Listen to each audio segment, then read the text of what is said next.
The first thing I'm going to go over is where to go for everything that is Abyss gear. There is the Witch Woods over here in Hernand, and there is an Abyss Nexus you can teleport to. The Witch's house is directly down front. Now there is a quest that you get at some point to come over here and talk to her. I don't know if it's required that you have this completed before having access to her. This door might be locked if that's the case, but it's always worth running over here and seeing if you have access to her. The witches in this game, I think there's going to be multiple witches, one for each major territory, and I think it's important to discover them. I don't know if each different witch will have different abyss gears that you can craft, but that's why I think it's going to be necessary to discover each one. If you have already found multiple witches, you can put in the comments below if that's true or not, but obviously it's just nice to have the witch discovered in each major territory.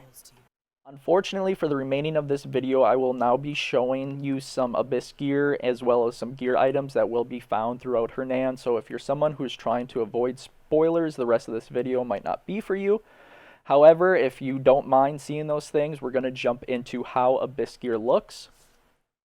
We'll go over into my inventory here, and you will start to see these, I was going to call them circular, but they're obviously different shapes. But they all kind of generally look the same. They're like the same colors. And these are going to be labeled as Abyss gear on the tooltip there underneath the name of the item. And there's going to be all different types of Abyss gears that you can collect. There's attack speed, there's movement speed, there's stamina regen, there's defense. I mean, I could go on and on. I haven't even seen all of the options in the game yet, but that is how these items look. And the next thing we're going to be talking about is creating sockets. Now this one is maybe something that most people will struggle with. You're going to see items like this where underneath the name, type of weapon it is, you're going to see those little circles, and right now they have X's through them. That means that you can create sockets on that item. So if we go into Elowen, go into her workshop, go to create a socket. This is equip gear. My bow can also have sockets created on it, so I can show you on this item as well. But you'll notice there's already 2 sockets that I have items in, and then there's 3 with X's through them. Again, that means that I need to create a socket, so I'll just go ahead and do that. As you create sockets, the price of the socket is going to go up in cost. So you might want to jump around on each item and look at the cost of creating that specific socket before you create any more. For me, this is the only item that I have equipped that still needs sockets, so I'll go ahead and create the socket. The next thing I'm going to go over is extracting Abyss gear, and the reason I want to cover this one next is because there might be some of you who might not have the option to create sockets right now, but instead you have gear that is already filled up with Abyss gear, kind of like the ones that I have equipped. So you'll notice all of these already have their sockets filled up. Obviously the slot we just made on the bow can be filled up, so I'll show you that in a second when embedding Abyss gear. But the reason I want to show you extracting, and the really cool part about this feature, is there's no cost to this. So you'll notice as you select each individual socket, you can actually select multiple at the same time, and these would be the ones that we want to extract. If you hit square, that's how you extract the items. I'm going to just extract the stamina regen because I'm going to be using that one for showing you how to craft Abyss gear. The really cool part again is there's no cost, so if there's a piece of gear that has the same type of stats as another one and you'd rather use the other type of gear because it looks way cooler, you have that option. You can just extract all the Abyss gear out of them. We'll hit square to do so. We'll get a little cutscene. And now that Abyss gear can be put in any matching socket. The matching socket thing is maybe the biggest thing that people will struggle with. If we go over some of these that I have extracted from gear, you'll notice right under the description it says equipable on armor, so this can go on any armor piece, which is very nice. This one can be put on weapons, gloves, and footwear. This one can be put on all armor. This one's weapons, gloves, and footwear. This is all armor, and then there's ones that I wish I could show you that is just weapons. So the biggest advice I could give you if you're trying to play around with these items and get them into the correct sockets, you could just go into the extract option here, and you could just get rid of every single one that's in your gear. And once you have them all pulled out of them, you can start to see what Abyss gear goes where, and then you can get them all lined up so that you're using all of the best ones possible. The next thing I'm going to cover is crafting abyss gear. Now, I have not crafted any myself because I've been able to find most of my abyss gear just from killing NPCs. There's certain ones like these bush-like people, if you see them, where you kill them and they can actually drop some of these for you. There's also some quests that will give you some, as well as killing certain bosses or just acquiring specific pieces of gear. So I haven't had to do this myself, but if you want to, you just need to get the required materials to the right side for the specific abyss gear you're looking for, and then you can craft it. The biggest thing I think most of us will be doing is synthesis. Once you have acquired multiple of the same abyss gear, you can then synthesize 2 of the lower level ones together to create a higher level one.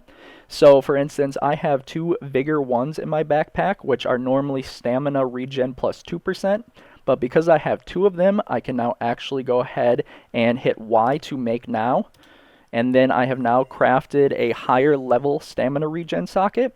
I would always recommend doing this once you have extra abyss gears in your backpack. If you have the ability to craft a higher level abyss, you should always do so. One of the last things I will be covering in this video, and probably the most important, is embedding the abyss gear. You'll see 2 different categories. You can hit L2, R2, or LT and RT to swap between them. This is just going to be the items in your inventory, while this is going to be your equipped gear. So you'll notice this bow that I have on is the one that we created the socket for earlier on in the video. You can hit A to select it, and then you can either put 2 in these at a time if you have enough sockets, but you'll notice this is only letting me put 1 since we have 1 open socket. So I will put attack speed. I always favor attack speed over 1 attack. I feel like being able to shoot with your bow faster, swing your sword faster is always better than just 1 attack. You'll hit X or square then to socket that item, and you will now see that we have the extra attack speed on the bow. Last but not least, what is the best abyss gear that you can socket? One of the indicators that I like to look at is the price of that specific abyss gear. So you'll notice when hovering over this Vitality 1, it says it sells for 99 copper. This one here sells for a silver 39, and this one here sells for 2 silver and 66 copper. And the reason I like to look at this is because the game is kind of trying to tell you, hey, these ones that are worth more are probably better to put in your gear. It's not the only indicator that I like using, because you'll obviously know better than I what you currently need for your specific gear. And what I mean by that is maybe you're running out of stamina really fast from attacking too much. You might want some of these stamina regens. Maybe you want some extra movement speed so that you can get your stamina back faster, or just move around the map if you're doing a lot of exploring. Maybe you want an extra attack on your piece of gear. I don't think it hurts. I do think that it's not one that I currently favor. Or obviously you might want some health per second. These were something that I really liked early on. You'll find a handful of these health every second. It's only 0.2, so I feel like you kind of need to stack them to make it worthwhile. But earlier on in the game, maybe when you're struggling to gather silver or make food for yourself, this will help you restore health over time and can save you some money. Now we'll look at my gear. The cool thing about these gear items, you'll notice some of these have moves. This one says Rising Torrent, B after being hit. I think any of these that include an extra type of move that you can use for your character is always important. So what I like to do, and what you'll notice, is some of these actually have the same button type. So this is Slashing Reeds, B after being hit. And then I also have Parting Gift, B after being hit. And if you are wondering, these effects actually do stack. So when I get hit and I dodge, I trigger Parting Gift, I trigger Slashing Reeds, and I trigger Rising Torrent. And for anybody standing there, they take a ton of damage. So I highly recommend abyss gear like that. Same thing for the weapons. You'll notice I have different move types for each socket. So I actually have RB equals Wind Slash, hold RB and Y for Queen's Fang, and RT for Crow's Pursuit.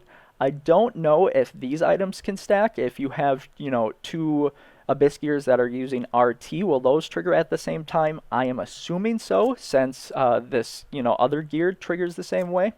And then even this weapon, which I think is probably the best weapon in the game early on, you can get it from defeating Untumbra's Sword. You'll notice I just stacked different skill types on there. So RBRT for Wound of Darkness, RB again for Wind Slash, RBA for Hound's Claws, RT for Shadow Claw. I will say the more of these abilities you put on, the faster your stamina will be depleted. So you either have to be wary about using these to kind of save some of your stamina for dodging or moving around. Otherwise, using this item really helps. Saint's Necklace, you tap LT and RT at the same time and it will regenerate some stam. Otherwise, what I'm currently doing now is I'm going to start stacking some stamina regen plus 4%. So I might actually end up taking off a damage reduction because it's really the only other thing on here that I don't want on the items. Volcanic Eruption is imbuing fire, and then I have Shattering Frost, which is imbuing ice.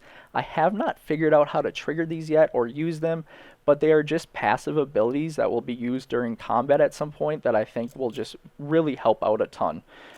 So the stamina regen 4% might replace my damage reduction 1.0, but you can just kind of look at what I currently have socketed and get a feel for what I feel like is currently the best sockets in the game. Again, just look at the price of them and just try to understand what your character is currently needing. Are you running out of stamina fast, spirit fast? Are you taking too much damage? Would you like some health restore? And again, I would just extract all your abyss gear to start with so that you have them all in your inventory, and then talk to the witch and it will give you a better idea on what you should be putting in each specific gear type. I really hope this video helps. If it does, please make sure to leave a like, comment if you have any questions or other video ideas, and until next time, peace out.